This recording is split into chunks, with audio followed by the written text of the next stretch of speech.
Assalamualaikum warahmatullahi wabarakatuh. Perkenalkan, nama saya Retno Wijayanti, mahasiswi dari Universitas Pancasakti Bekasi. Nomor NIM saya 289205559, program studi manajemen semester 4. Saat ini saya sedang melaksanakan ujian tengah semester mata kuliah manajemen operasional sebagai dosen pengampu saya, yaitu Bapak Dermawan MM. Baiklah teman-teman, mari kita saksikan untuk presentasi yang akan saya bawakan.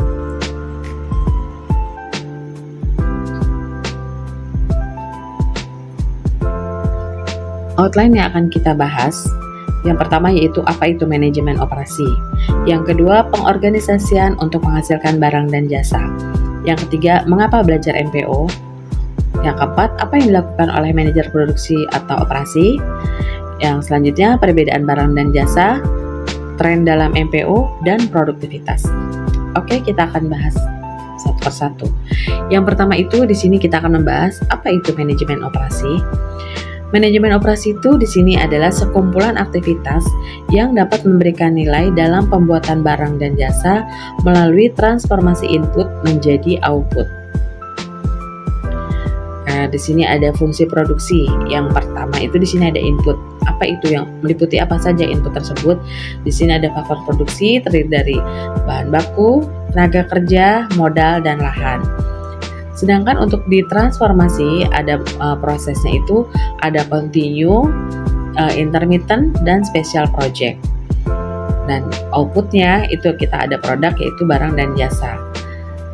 Nah, di dalam ini semua ada informasi dan sistem kontrol, dan juga di akhir itu akan ada pembuat keputusan. Selanjutnya di sini pengorganisasian untuk menghasilkan barang dan jasa. Fungsi esensial dalam organisasi itu di sini ada satu, pemasaran, di mana pemasaran itu menghasilkan permintaan. Yang kedua, produksi atau operasi itu yang akan menghasilkan produk. Yang ketiga, keuangan atau akuntansi, di sini yang mengawasi sehat atau tidaknya organisasi, membayar tagihan dan mengumpulkan uang. Selanjutnya ada SDM. SDM itu yaitu yang mengelola untuk SDM-nya. Selanjutnya di sini ada sistem informasi, yaitu di sini ada terdapat database, keterkaitan internal dan eksternal. Sekarang yang ketiga yaitu kita mengapa belajar MPO. Yang pertama itu salah satu fungsi utama organisasi.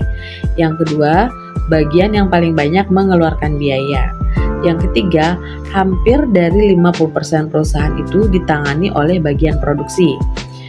Yang keempat, mayoritas aset di sini yaitu pabrik, peralatan dan persediaan itu di bawah penanganan manajer produksi. Yang kelima yaitu kepuasan konsumen. Di sini menyangkut kualitas dan on time delivery berasal dari produksi. Dan yang terakhir itu apa yang dikerjakan oleh manajer operasi. Selanjutnya, apa yang dilakukan oleh manajer produksi atau operasional. Fungsi manajer dasar itu yaitu yang pertama ada planning, organizing, staffing, leading, dan controlling. Selanjutnya, ruang lingkup manajer produksi atau operasi. Di sini akan ada yang pertama yaitu teknologi atau metodenya. Yang kedua, fasilitas pabrik atau utilisasi ruangan.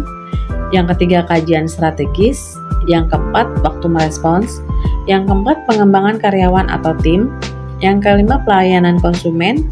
Selanjutnya ada kualitas, ada pengurangan biaya, pengurangan persediaan, dan peningkatan produktivitas.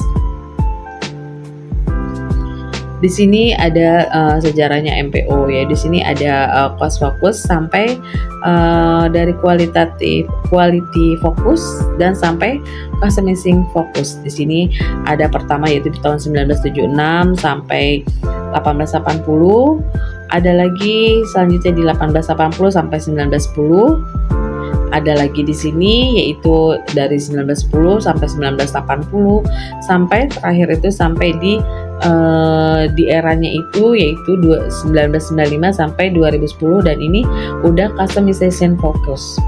Ya, di sini ada globalization, internet, enterprise, research planning, ada learning organization, international quality standard, finance scheduling, supply chain management, agile manufacturing, e-commerce, dan build to order. Disiplin ilmu lain yang berperan dalam MPO yaitu yang pertama ada sumber daya manusia, yang kedua teknik industri, yang ketiga manajemen sains, terus ilmu biologi, selanjutnya ilmu fisika, dan ilmu komputer.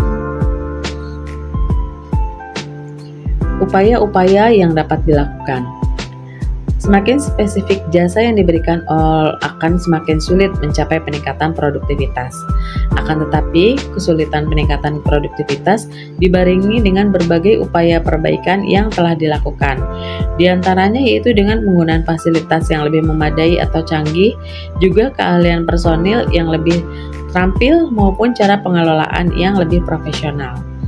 Contohnya itu yaitu di sini di supermarket telah disediakan mesin untuk pengecekan harga, di bank disediakan fasilitas ATM, home banking, internet banking, mobile banking. Di rumah sakit peralatan kesehatan itu banyak yang dikomputerisasi, kegiatan administrasinya lazim menggunakan komputer. Di restoran menyediakan drive-thru untuk layanan cepat, operasional selama 24 jam dan berbagai bidang jasa dan sebagainya. Di sini ada contoh kronologis kasus. Pada tanggal 1 April 2019, di sini sebagian perusahaan publik atau Garuda Indonesia melaporkan kinerja keuangan tahun buku 2018 kepada Bursa Efek Indonesia.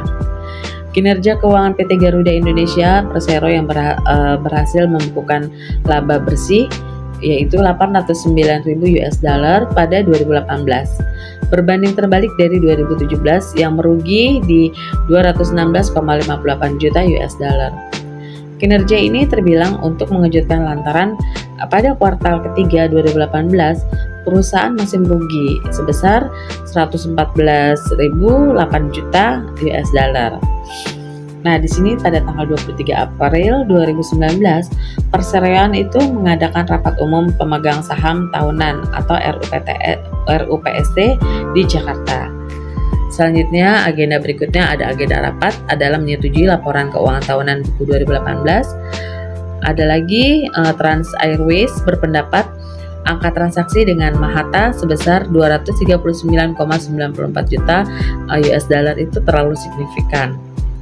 Dan di sini juga ada yang terakhir itu catatan tersebut membuat beban yang ditanggung Garuda Indonesia menjadi lebih besar untuk membayar pajak penghasilan atau PPH dan pajak pertambahan nilai atau PPN. Nah, pada tanggal 25 April 2019, saham perusahaan dengan kode GIEE itu merosot tajam di 4,4% pada penutupan perdagangan sesi pertama. Bursa Efek Indonesia atau BEI menyatakan akan memanggil manajemen Garuda Indonesia terkait timbulnya perbedaan opini antara pihak komisaris dengan manajemen terhadap laporan keuangan tahun buku 2018. Selain manajemen perseroan, otoritas bursa juga akan memanggil kantor akuntan publik atau KAP, Tanubrata Susanto, Fahmi Bambang, dan rekan selaku auditor laporan keuangan perusahaan. Demikian presentasi yang sudah saya bawakan, semoga akan dapat bermanfaat bagi kita semua. Terima kasih. Wassalamualaikum warahmatullahi wabarakatuh.